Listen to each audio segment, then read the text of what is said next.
Hi guys, be the bull welcomes you again. Updater services limited का IPO आने वाला है तो उसके बारे में बात करेंगे। उससे पहले अगर मेरी चैनल पर नए हैं तो प्लीज़ सब्सक्राइब कर दीजिए, बेल का बटन हिट करिए, लाइक करिए और मेरी चैनल और मेरी वीडियो दोनों आपके सारे कॉन्टैक्ट के साथ भी शेयर करिए ताकि उनकी भी स्टॉक मार्केट की जर्नी और भी ज़्यादा कॉन्फिडेंट, सक्सेसफुल और अवेयर हो पाए गाइस। तो चलिए पहले आईपीओ डिटेल्स देख लेते हैं। तो कि आईपीओ डेट जो है वो 25 सितंबर 2023 से लेके 27 सितंबर 2023 तक है। फेस वैल्यू 10 रुपये पर शेयर है। प्राइस बैंड 280 रुपये से लेकर 300 रुपये पर शेयर है। मतलब कि एक बुक बिल्ट इश्यू आईपीओ है। लॉट साइज़ 50 शेयर्स का है। टोटल इश्यू साइज़ 2,13,33,333 शेयर्स, करीब 640 करोड़ रुपए कंपनी जुटाने वाली है इस आईपीओ के थ्रू गाइस।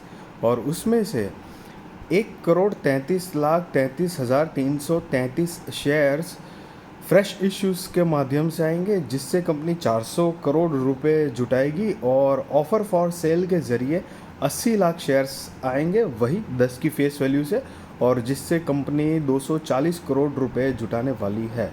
और इसका बेसिस ऑफ अलॉटमेंट जो है वो 4 अक्टूबर 2023 को होगा।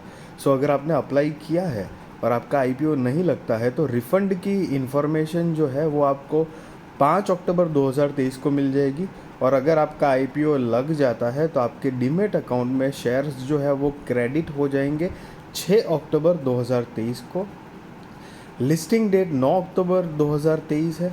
Cut off time for UPI mandate confirmation शाम को 5 बजे 27 सितंबर 2023 है गाइस। और जैसा कि मैंने बताया, issue type book built issue IPO है। लिस्टिंग एट बीएसई एनएसई है गाइस। ये मेन बोर्ड आईपीओ है जिसके अंदर शेयर होल्डिंग प्री इश्यू 5,33,69,355 है और शेयर होल्डिंग पोस्ट इश्यू 6,67,02,688 है गाइस। अब यहाँ पर रिजर्वेशंस की बात करें तो QIB शेयर्स ऑफर्ड जो है वो not less than 75% of the offer है। NIHNI shares offered not more than 15% of the offer है। रिटेल शेयर्स ऑफर्ड की बात करें तो not more than 10% of the offer है। सो आप रिटेल कैटेगरी में हो तो मिनिमम एक लॉट के लिए तो अप्लाई करना ही है, जिसमें 50 शेयर्स आएंगे और 15,000 रुपये आपको जमा करने पड़ेंगे। रिटेल कैटेगरी में ही मैक्सिमम 13 लॉट के लिए अप्लाई कर सकते हैं। 650 शेयर्स आएंगे, 1,95,000 रुपये आपको जमा करने पड़ेंगे। अगर आप SHNI कैटेगरी में हो तो मिनिमम 14 लॉट के लिए अप्लाई करना है, जिसमें 700 शेयर्स आएंगे और 2,10,000 रुपये आपको जमा करने पड़ेंगे। और SHNI कैटेगरी में ही मैक्सिमम आप 66 लॉट के लिए अप्लाई कर सकते हो। 3,300 शेयर्स आएंगे, 9,90,000 रुपये आपको जमा करने पड़ेंगे। और अगर आप BHNI कैटेगरी में हो तो मिनिमम 67 लॉट के लिए अप्लाई करना है, जिसमें 3,350 शेयर्स आएंगे और 10,05,000 रुपये आपको जमा करने पड़ेंगे इन द सेंस वो पीरियड तक लॉक हो जाएंगे आपके पैसे, जब तक कि आपका आईपीओ लगता है या नहीं लगता है वो आपको पता ना चल जाएगा। लग जाएगा तो पैसे कट जाएंगे उतने, और अगर नहीं लगता है तो रिफ़ंड मिल जाएंगे। इनिशिएशन ऑफ रिफ़ंड की जो डेट है उस टाइम पे। यहाँ पर गाइस ना एक पॉजिटिव माहौल ज़रूर है, क्योंकि इसके अंदर एंकर इन्वेस्टर्स जो है वो आए हुए हैं। हालांकि उसके ऊपर जाएंगे हम, उससे पहले कंपनी के प्रमोटर्स देख लेते हैं। तो कि Raghunandana Tangirala, Shanti Tangirala and Tangi facility solutions private limited are the promoters of the company है। अगर प्रमोटर्स का नाम थोड़ा सा इधर हुआ है तो प्लीज़ मैं माफ़ी चाहता हूँ बोलने में प्रमोटर्स को।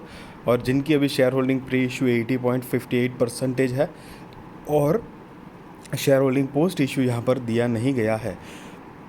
देखो यहाँ पर अब एंकर इन्वेस्टर जो होता है ना, कोई भी आईपीओ में जब भी एंकर इन्वेस्टर्स की एंट्री होती है तो एक काफ़ी पॉजिटिव कहलाई जाती है, पॉजिटिव माहौल बन जाता है। और यहाँ पर एंकर इन्वेस्टर के थ्रू करीब 280 करोड़ रुपए जुटाने वाले हैं और 96 लाख शेयर्स जो है वो ऑफर्ड करे गए हैं, और जिनका 2 हिस्सों में लॉक इन पीरियड होता है गाइस, एक 30 दिन का, 90 दिन का। तो पहले 30 दिन होते हैं आईपीओ ओपन होने के, मतलब आईपीओ आ जाने के बाद, मतलब लिस्टिंग हो जाने के बाद। तो लिस्टिंग डेट मतलब जिस दिन लिस्ट हो चुका है उसके बाद 30 दिन तक पहले मतलब कोई भी अपना शेयर्स एंकर इन्वेस्टर बेच नहीं सकता है।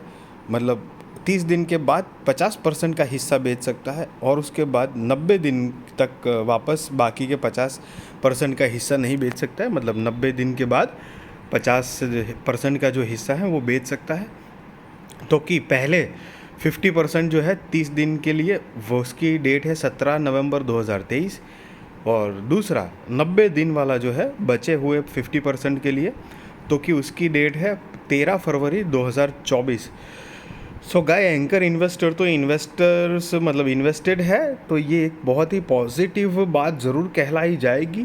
तो डेफिनेटली वो एक अच्छा पॉइंट है।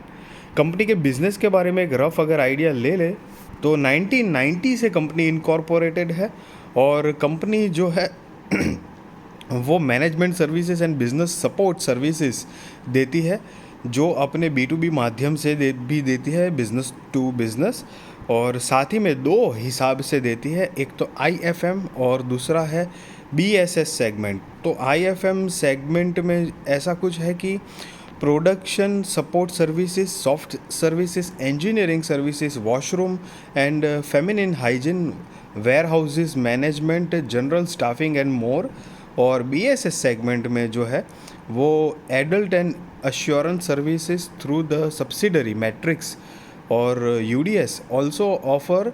मतलब UDS माने ये कंपनी को जो मतलब नाम है वो थोड़ा शॉर्ट में बताया गया है, तो उससे ऑफ़र करती है employ background verification check services और airport ground handling services, sales enablement enablement, पता नहीं लिया नहीं जा रहा है नाम, enablement services and more through its subsidiaries. तो ऐसी कुछ सर्विसेज देती है और इनके जो डोमेस्टिक और ग्लोबल जो क्लाइंट्स है उसके अंदर PNG, Aditya Birla fashion and retail limited, Microsoft, Hyundai motor India private limited और Saint Gobain India private limited और दूसरे भी बहुत सारे हैं। तो ये सारे के सारे इनके क्लाइंट्स हैं जिनको ये सर्विस प्रोवाइड करती है। और साथ ही साथ में अगर हम कंपनी के फाइनेंशियल्स की बात करें तो हमारे पास 31 मार्च 2021, 22 और 23 के फाइनेंशियल्स है जो कि करोड़ में है सारे, मतलब फिगर्स जो है। और लेटेस्ट रिसेंट वाले हम फाइनेंशियल्स देखने वाले हैं, तो कि 2023 31 मार्च के हिसाब से कंपनी की जो टोटल असेट है वो 1216 करोड़ रुपए के आसपास है, रेवेन्यू 2112 करोड़ रुपए के आसपास है, प्रॉफिट आफ्टर टैक्स 34 करोड़ रुपए के आसपास है, नेटवर्थ 380 करोड़ रुपए के आसपास है, रिजर्व्स एंड सरप्लस यहाँ पर नहीं मेंशन किया गया है, टोटल बोरोइंग्स जो है वो 176 करोड़ रुपए के आसपास है। और गाइज़ यहाँ पर आप नीचे पढ़ सकते हैं कि अमाउंट इन करोड्स ऑलरेडी है, मतलब लिखा हुआ है, जो कि हमने पहले ही मैंने आपको बताया। और कंपनी के कुछ की परफॉर्मेंस इंडिकेटर की अगर बात करें तो PE जो है वो 44.31 का है, मार्केट कैपिटलाइजेशन 2001 करोड़ का है। सो गाइस 2000 करोड़ की ही मार्केट कैपिटलाइजेशन है, स्मॉल कैप कंपनी है, इस बात का ध्यान रहे।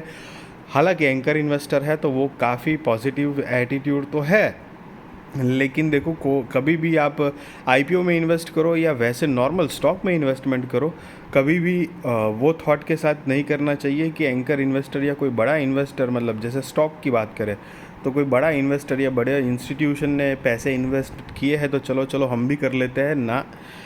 उनका पूरा पैसे का इन्वेस्टमेंट, उनकी रिस्क एबिलिटी, उनका रिसर्च, उनकी बहुत सारी ऐसी चीज़ें होती है जो हमसे फ़र्क होती है।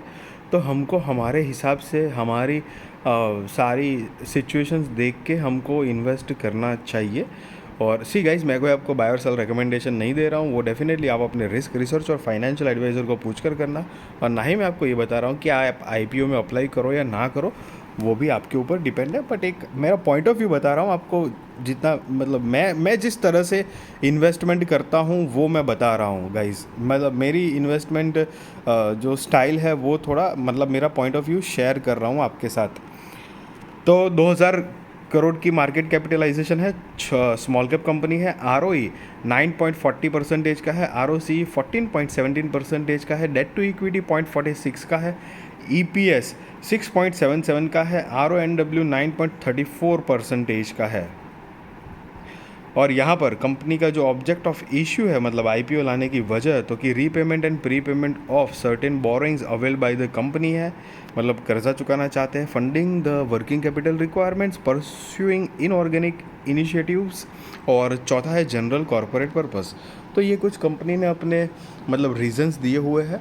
सो गाइज़, आई होप कि ये वीडियो आपको अच्छी लगी होगी। अच्छी लगी तो ज़रूर लाइक करिए, शेयर करिए, सब्सक्राइब करिए, और आपके सारे कॉन्टैक्ट के साथ भी मेरी वीडियो और चैनल शेयर करिए, ताकि उनकी भी स्टॉक मार्केट की जर्नी और भी ज़्यादा कॉन्फिडेंट, सक्सेसफुल और अवेयर हो पाए। Guys, thank you so much for watching this video.